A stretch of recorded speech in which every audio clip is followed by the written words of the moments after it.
Hello there everybody, welcome back. Let's go ahead and recap the last 7 to 12 months as I hopefully give you some information that will be beneficial to all of you, especially if you're an author or business owner looking to, well, do what I call the rebrand relaunch revolution. What is the rebrand relaunch revolution? Kind of self-explanatory, but here's 5 reasons why you should do it and hopefully understand it more along the way. Let's get started.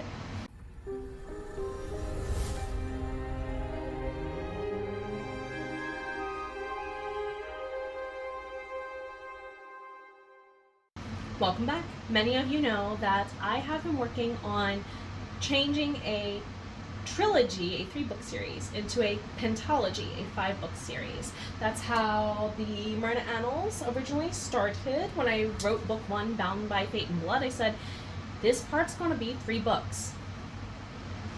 Well, a certain character named Frey changed all of that in book 2 and gave me a lot more to work with in book 3 when he took over POV completely.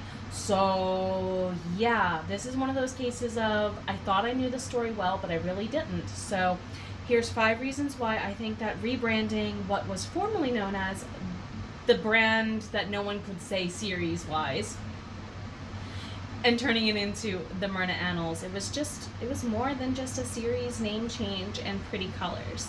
If you look on the inside, the books are more refined. The characters are more refined. And what kind of led me to this journey?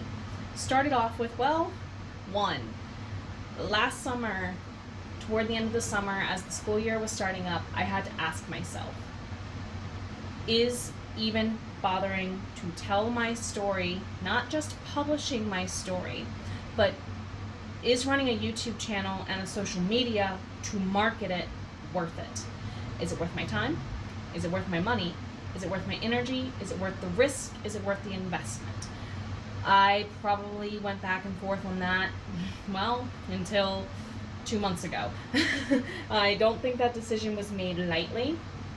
And there were very, very, very, very, very many opportunities for me to take an off-ramp and quit. I didn't.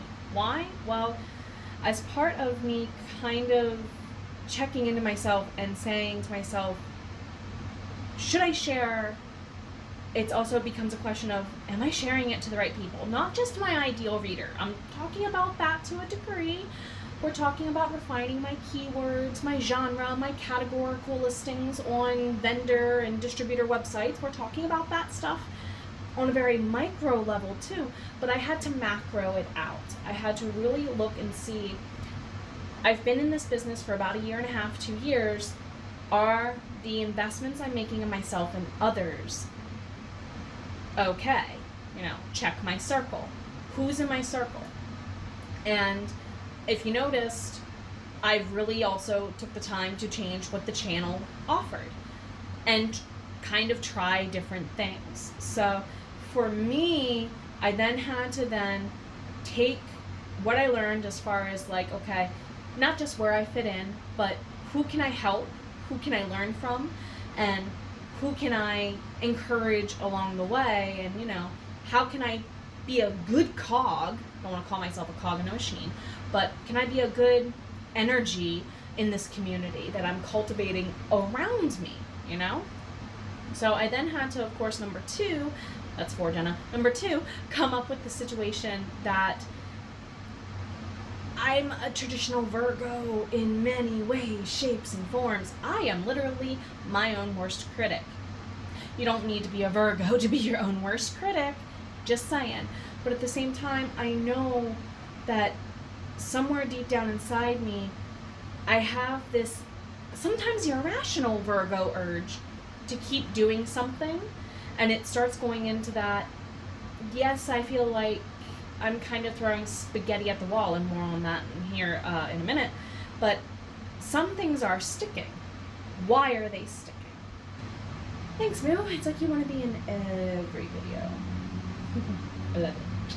So being a traditional Virgo, I had to check my mindsets. I had to consider the fact that, again, sometimes for my own good, I don't know when to quit. So I had to look at what was going on right, and if something was going wrong, was it fixable? If it wasn't fixable, maybe it's not for me. And that, I think, a lot of authors struggle with early on when you're still in really truly the sandbox stages of being an indie author. You really do need to focus on reflecting, refining, kind of like how we say every so often it is healthy for you to go through and clear out your subscriptions on Facebook, Instagram, YouTube, TikTok, and more to make sure that what you're feeding yourself on the routine is healthy. You need to do that with yourself, your business, your habits around both, and the people that you allow to interact with the energy that you're trying to build in your circle as a business owner. It sounds very woo-woo. It sounds very idealistic, but it is possible. It just takes you time, takes you reflecting a lot. And I've said it on past videos, in part dealing with HB90 and Publish and Thrive, that Sarah Cannon has cultivated. Reflective planning has been what guided me through that decision process. Checks and balance, going back and looking, did the video do as well as I thought it would? Did the Kickstarter do as well as I thought it could? Number 3, with assessing the risks that were worth taking, I had to keep. The risks that were not worth taking, I had to let go of. True. But that meant a whole new business model and more business planning. SWOT analysis, if you don't know what a strengths, weaknesses, and so on types assessments that are out there to do on your business, Google them. They're not that hard to figure out how to do. I'm not going to hold a class on it here, because that's kind of, intro to business 101-y, in my opinion. But those kind of methods really helped me to, hold on now. There you go. To even up in my head a priority list. We all know how Becca Syme prefers that good, better, best methodology, or even just sitting down and ranking, I have 20 things I want to try and do. What's the most important? Upon re-gauging my available time, my available energy, the risks that stayed are the risks that stayed. Did I take as full as a risk while I was learning platforms and playing in the sandbox? We shall see. We shall see. So number 4, I had to accept something that, going back to me being a Virgo, has been something that's very, very difficult for me. I have had it drilled in my head my whole life that if you don't do it perfect, you might as well not bother doing it at all.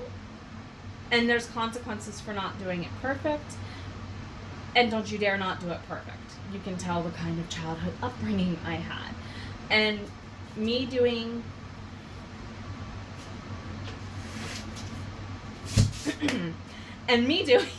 you can't tell what happened. She was playing with the blind back there.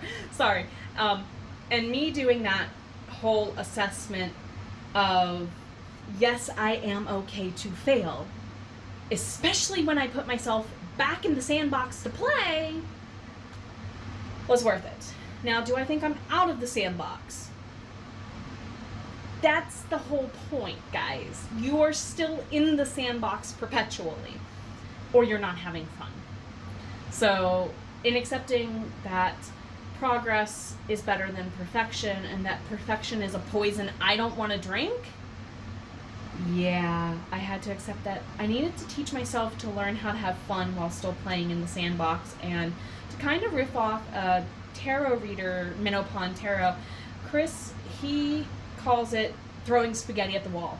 But he also calls it feeling like you're in butterfly soup. You're that caterpillar stage. Somewhere inside of you, that inner child type feeling, I guess it could be, but for your business, you should always want to have a little bit of that uncomfortable mode of discovery as you grow as a writer, because, well, then your characters will grow. And in my opinion, writers who choose to grow personally also avoid the whole, you just rewrote your plot 20 times later in their career. Personal opinion, not proven, personal opinion. You're welcome to your own, safe space, and so on. And the moves back. I had to also include as part of that a mirror image of not just that inner child we were kind of riffing about a little bit ago, but I also had to contend with the fact that there's 3 versions of me in my head. That inner child who is really loudly headbanging and cheering me on right now, it seems like. Future me, who I've really truly, teaching aside, always wanted to be the soul writer. And then me, Jenna, right where I am right now. How can I reach the balance between those 3 smoothly?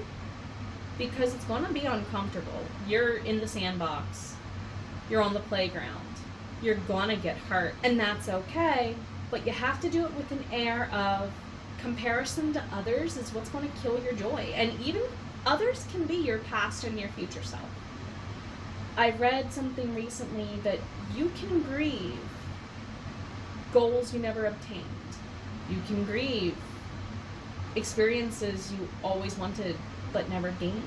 And some people overcome them at different points in their life than others. And part of me in the sandbox was getting messy, getting dirty, getting splinters, and more while clearing out those things. I'm sorry you're bouncing around. Moo's trying to sit like right here.